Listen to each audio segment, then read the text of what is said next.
Okay, we'll get started. Welcome everyone to Where Germs Live, Session 2, Healthcare Environment Reservoirs. For those of you that joined me last Monday, Where Germs Live, Session 1, I'd like to thank you for the positive feedback and for coming back and joining me again today. This presentation is going to be similar format as the first one, but different content. I thank you and appreciate all that you do for our patients in the community. And I am going to just do a quick background and intro about myself. For some of you who have never met me, my name is Lisa Ledoux. I am happy to be here presenting to you today. I joined Project First Line, Rhode Island in May of 2022 as an infection prevention training liaison nurse. I come from a 30-year nursing background, and I've worked in acute care, pediatrics, ER, clinical education, management, and home care. From these experiences, it allows me to share and educate clinical and non-clinical staff, which I truly enjoy. It goes without saying that the pandemic has impacted us all in many ways. And this one thing that we as healthcare workers have learned from it is that we need to stay vigilant when it comes to infection control. So enough about me. Again, I like to invite you to put down your name, where you're from in the chat if you'd like. Introduce yourselves. The Project First Line team is with me behind the scenes today during this webinar. And this session is brought to you by Project First Line Rhode Island under the CDC. Abby Anderson will be posting information for you throughout the webinar via chat. A few reminders, everyone's muted at this time. And at the bottom of your Zoom app, you will see some icons. There's a Q&A box for any questions you may have.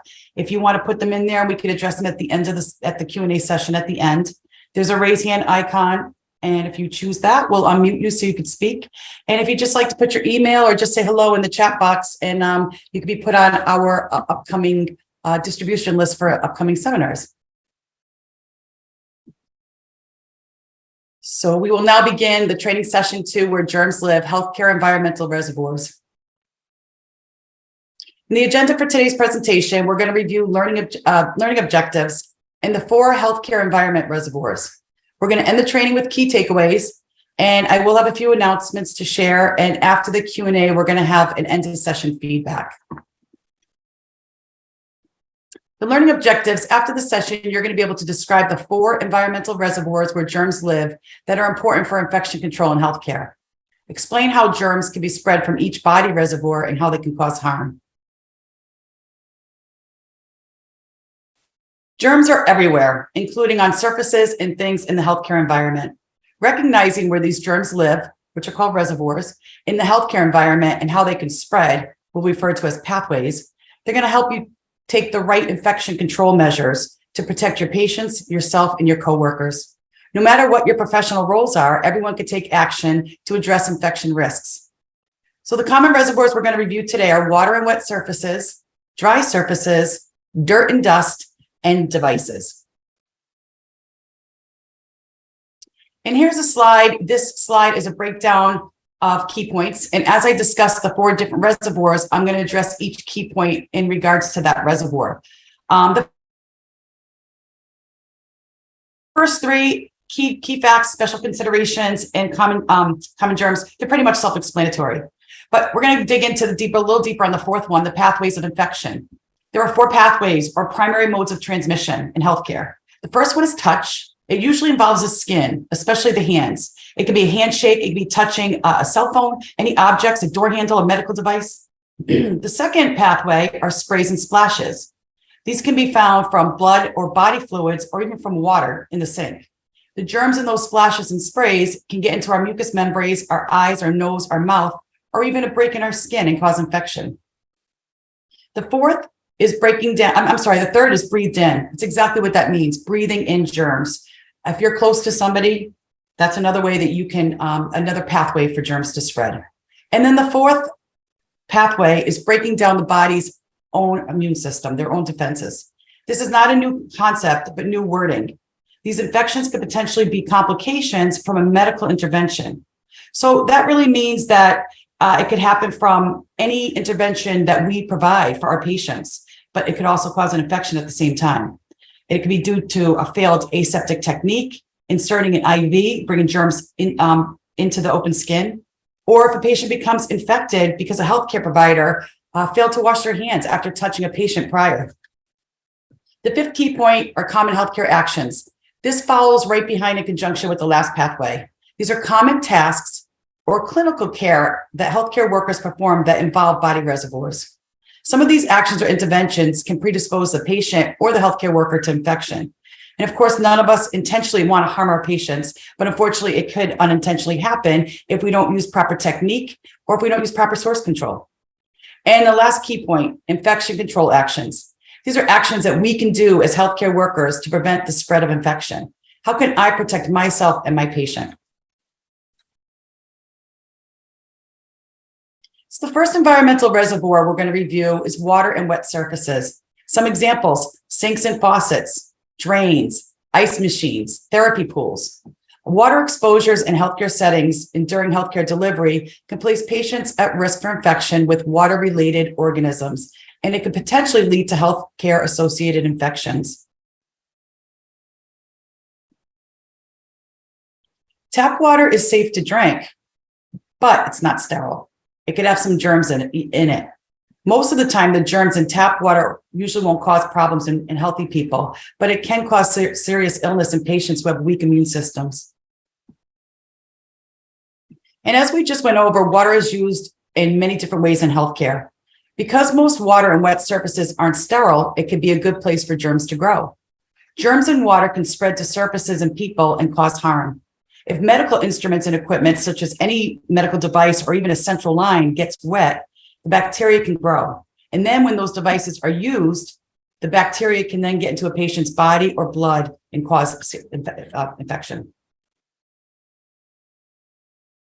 So some organisms found in tap water, Serratia, Pseudomonas, Legionella, some of these bacteria are present in potable water, and they can cause healthcare-associated infections. Potable water is water that is safe to drink. So most of these germs can live for long periods of time on environmental surfaces and also on shared equipment if they're not properly cleaned. They can spread from one person to another through contact with these contaminated surfaces or via the equipment, or from person to person, they could spread via contaminated hands.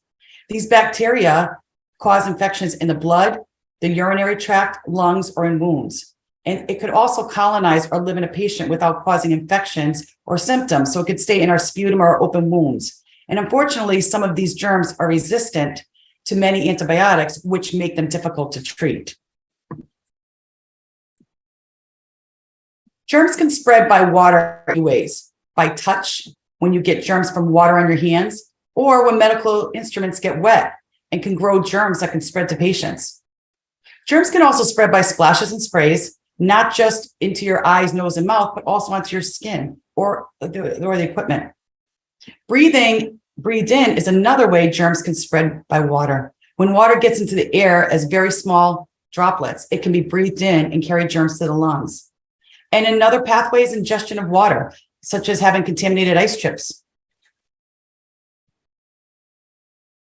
And here are just a few examples of actions healthcare workers perform that involve water and wet surfaces: toileting a patient, cleaning floors in the hallways or patients' rooms, bathing a patient, dental unit water lines, tap water used in those hydrotherapy pools or a lithotripsy tank or eye wash stations, even just giving a patient some water off the tap to drink. So how can we protect ourselves, our patients, and our coworkers? In addition to hand hygiene, healthcare providers should pay careful attention to all recommended infection control practices, including rigorous environmental cleaning that patient's room really thoroughly, especially if it was a precaution patient that has been discharged. You want to be really careful those get cleaned thoroughly. Cleaning and disinfecting environmental objects and devices. Routine and frequent cleaning and maintenance of those ice machines, the eye wash stations, or those hydrotherapy pools. And using proper PPE such as gloves, gowns, and eye protection. And here's where I invite you, if you want to participate, and put your answer in the chat box. Thinking of your profession and job duties, how do you interact with water and wet surfaces during your workday? And if anybody wants to put anything in the chat box, feel free. So in this poster, this is a poster that's brought to you by Project First Line Rhode Island, And it sums up everything that we just went over regarding water and wet surface reservoirs. So in this presentation, you're going to see 4 different posters because we're going to go over 4 different reservoirs. Abby is going to share the link, and you can download it and print it and bring it to your facility or share it with your colleagues or even staff. They're great posters. We're now going to review our second reservoir, dry surfaces, where germs live in our environment. Bed rails, door handles, countertops, bed curtains. I mean, we can go on here also. These are some examples. Germs that are found on the body, in the air, and in stool can often be found on dry surfaces. These germs are mostly harmless to people, but again, they can cause problems in healthcare environments. Germs on dry surfaces spread very easily. And dry surfaces can be these high-touch surfaces. So what are high-touch areas? They're objects or surfaces that are touched frequently, such as bed rails, door handles, light switches, countertops. And also, one thing that I know a lot of you are not surprised at, but keyboards and computer devices, they carry multiple germs on them. Think about how many times you're touching a keyboard or your cell phone. And some bacteria, such as C. diff, they form spores. Those spores can live on surfaces for a long time. They could live for months to years. And yet other germs survive only hours. And some common GI infections that could be caused, some common GI infections that can be caused by the following are C. diff, neurovirus, rotavirus, and then candida, which is a type of yeast. So we just kind of gloss over a little bit on neurovirus. Neurovirus is very contagious. It's a very, very contagious virus that causes vomiting and diarrhea, and it can spread rapidly throughout the healthcare facilities. Anyone can get infected and sick with neurovirus. And a couple ways you can get it: having direct contact with somebody who is infected with neurovirus, consuming contaminated food or water, and also touching contaminated surfaces and then putting your unwashed hands in your mouth. These bacteria and fungi can spread by the following pathways. Touch, especially hands, breaking down or bypassing the body's defenses, medical devices, and dry surfaces. Germs from dry surfaces can also get onto medical devices that we use on patients and also in our patients. And some healthcare actions that can contribute to the spread of germs, some things that we do out there, using equipment such as pulse oximeters, handling supplies, bandages, tape, gauze, linens, touching those high-touch surfaces, door handles, call lights, light switches. So how can we protect the spread of these infections? Hand hygiene, cleaning your hands, routinely cleaning and disinfecting high-touch surfaces, sterilizing devices, using proper PPE, gloves and gowns, especially when you're in contact with or caring for someone with any of these infections. Remove and wash contaminated clothing and linens. And here again, I invite you, if you'd like to participate in how you interact with dry surfaces at work in your work day. Okay. And here is another poster we have. This sums up everything that we just reviewed on germs living on dry surfaces. And again, Abby will show the link, and feel free to download and print that. Yeah, I'm just looking at the chat. Thank you. Door handles, handrails, doorknobs. Absolutely.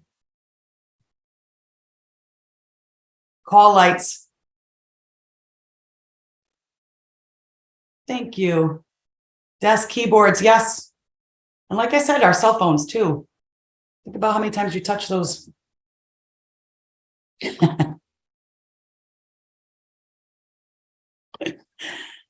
That's great. Thanks, guys. We're going to go on to our other reservoir here, and it's dirt and dust. It's another reservoir for germs in our healthcare environment. Construction areas, maintenance projects, repair, renovations. So we could see a lot of this happening in hospitals, schools, clinics, or any healthcare setting. Germs live in dirt and soil, and they usually do not make people sick. If they do get inside a healthcare facility, they can cause harm to patients with weakened immune systems. Both outdoor and indoor dirt and dust contain germs that can be carried through the air. And if a facility has indoor air filters, the dirt and dust can be filtered to avoid some or most of those germs from being breathed in. Outdoor building construction can send large amounts of dirt and dust in the air.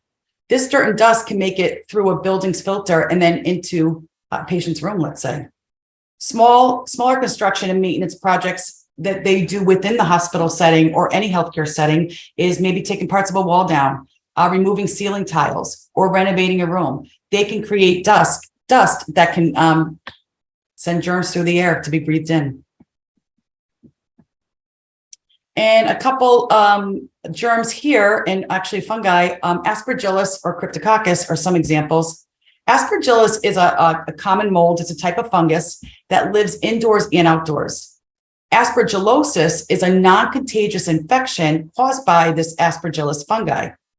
There are many different types of aspergillosis, and many people breathe it in every day without even getting sick. But again, some people with weakened immune systems can get very sick and have allergic reactions, lung infections that can go on to other organs in the body. And it's difficult to avoid breathing in Aspergillus spores because it's very common in the environment. And I actually learned about aspergillosis years ago when one of my coworkers actually got it. She had underlying COPD, and she worked in a very small office, and she kept her door closed frequently. She was payroll, so didn't want to be interrupted. And with her vulnerability of COPD, she actually acquired aspergillosis, and it came from the ceiling tiles in her office. There were some that needed to be repaired. There was some fungi up there that the spores there that really entered her lungs that she was breathing in and didn't know it. And unfortunately, she had to go on a 6-month course of antifungal medications, and it took about a year for her to get to her baseline. So just some examples of what can happen on there from the dirt and dust. And ways that it can spread, like we just mentioned, my coworker, breathing in. Transmission occurs through inhalation, breathed in particles. So some hospital-acquired infections may be associated with dust exposure during building renovations. Another pathway is touch, especially with our hands, when we carry germs from dirt and dust to devices or to wounds on a patient's body. Here are some healthcare actions that can contribute to the spread of these germs from dirt and dust. Construction, maintenance, again, repair projects, and maybe minor renovations. So what are things that we can do to prevent or decrease the incidence of these infections? Cleaning hands, especially if they've been exposed to soil or dust. If you can't avoid being around dust due to construction or excavation site, you want to make sure you have an N95 on or a respirator while you are there. You want to ensure that there's good ventilation around you, that barriers and other construction containment devices are intact, and cleaning and disinfecting surfaces and objects. And again, if you want to participate in this, feel free. But what are some instances maybe in your work that you encountered dirt and dust? Ventilation system. Yes, Gail, absolutely. You want to make sure, that's something to check on where you work or where your facility is your ventilation system and who maintains it.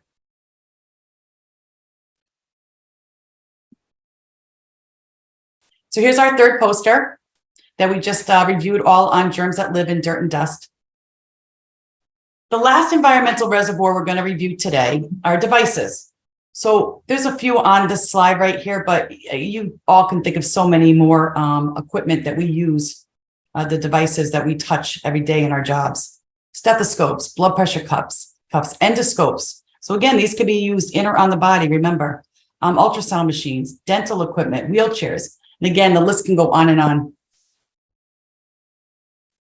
Medical devices used in healthcare, as we say, can have germs on them and then often in contact with multiple surfaces and multiple people. Devices can be used on a patient's body, such as a blood pressure cuff and stethoscope, and the devices could also be used in a patient's body, such as an IV needle, a central line, a portacath, again, endoscope, dental tools. If devices, sorry about that. If devices that are used in a patient's body aren't handled correctly, or if they're inserted under not using proper technique, then there's a possibility now that germs will grow on those devices. And some of those devices could be central lines or other implantable invasive medical devices. And these germs on these devices are commonly found on the skin in the GI system. Bacteria such as Staphylococcus aureus, Streptococcus, E. coli, C. diff, those are some common bacteria. And then also Candida, that type of yeast can be found on a lot of these medical devices. And how can they spread? By touch, especially our hands. It's a way that germs could spread by devices, especially devices and equipment that are shared and used by multiple healthcare workers. They could spread between patients, pick up germs from one patient, carry it to another. The surfaces breaking down a body's defenses. When devices are used on or in that patient's body, in fact, those devices and equipment could be the entryway into their body for germs. An example, inserting a Foley catheter.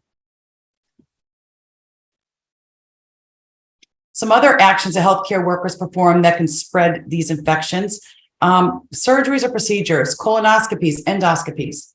What about central lines? We think about CLABSI, right? Central line associated bloodstream infection, or a Foley catheter. We worry about CAUTIs, catheter associated urinary tract infections, or if a patient's intubated, we think about VAP, ventilator associated pneumonias.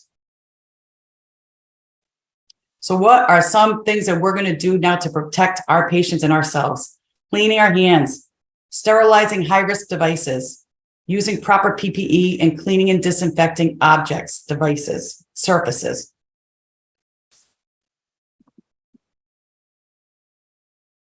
And here's our last moment if you want to participate. How do you use devices and equipment at your work? And here's our last poster that I invite you to download and print. Again, they're fantastic posters, and again, sums up everything that we just went over with devices. We are next going to go over the key takeaways from today's presentation. Reservoirs are places on and in our bodies. And as if any of you were with me last week, that's what we reviewed in session 1, where germs live. They're also in the environment, as we just learned today.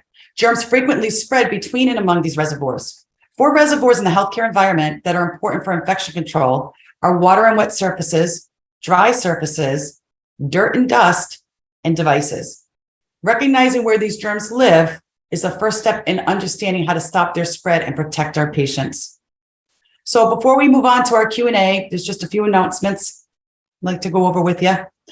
Your certificate of training will be emailed to you in PDF after the post-session survey closing, and the survey will close a week from today, October 31st at midnight. Post-session survey will be emailed tomorrow. And the post-training resources and PowerPoint from today will be emailed to you sometime this afternoon. And Abby will also have a link that will she's going to put up there, which is going to also be for our lesson binder. And that lesson binder is going to be the combination of all the reservoirs. So there'll be 8 of the posters in that lesson binder, the 4 from where germs live from last week and then from today. You can also follow Project First Line on social media. We're on Twitter, Facebook, Instagram. Project First Line has some really great trainings coming up. I hope to see you back next Monday on October 31st from 12 to 1. We're going to cover transmission-based precautions, mobile teams in skilled nursing facilities and assisted living facilities. I will be joined by a panel of doctors. Dr. Karina Descartes is our Project First Line team lead. Our Project First Line consulting medical director is Dr. Alexis Kearney. Our Rido dental director is Dr. Sam Schwettenbaum, and they'll be joining me. So hopefully you will join us also next Monday, October 31st, 12 to 1. And here are the references from today's presentation. And again, hopefully you can join us next Monday. And I thank you for joining me today. Please stay safe.